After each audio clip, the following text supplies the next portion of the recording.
Japan में एक बहुत सुंदर सी जगह है, नारुमी। वहां पर एक नदी के किनारे एक नेवला रहता था। यह नेवला नदी के पार जाकर जंगल के जानवरों को परेशान करता था। वह सबको सताता भी रहता था। यदि किसी को चोट लग जाए तो प्यार से उसे मरहम लगाने को देता था। लेकिन यह मरहम नींबू के रस और काली मिर्च से बना होता था। इस कारण मरहम लगाने वाले को और ज्यादा पीड़ा होने लगती थी।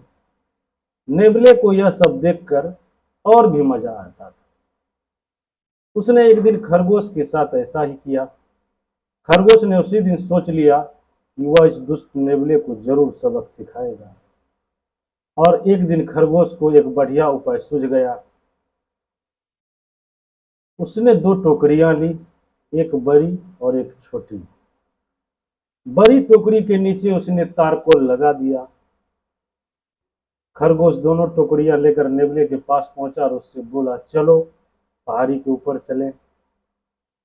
वहां बहुत मीठे मीठे आमों का एक पेड़ है, वहां से आम लेकर के आएंगे।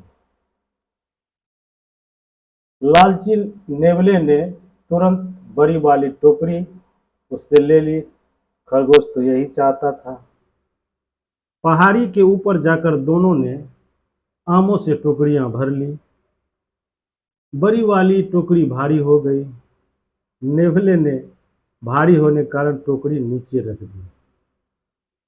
टोकरी के नीचे तारकोल लगा हुआ था, इसीलिए टोकरी जमीन से चिपक गई।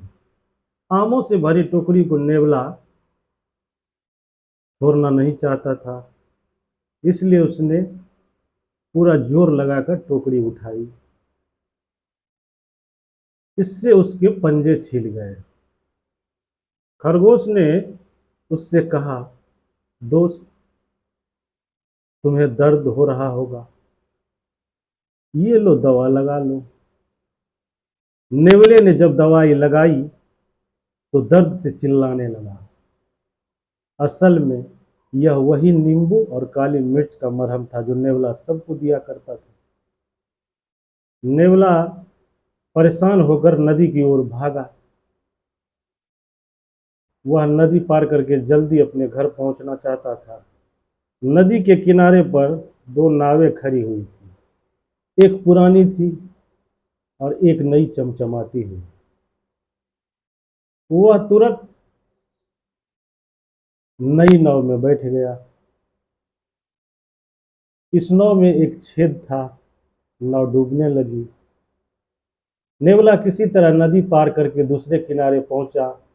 उसके छीले हुए पंजों पर मिर्च का जो मरहम था, उसका दर्द अभी तक हो रहा था। ऊपर से पानी में भीगने के कारण जख्म और ज्यादा दर्द कर रहे थे।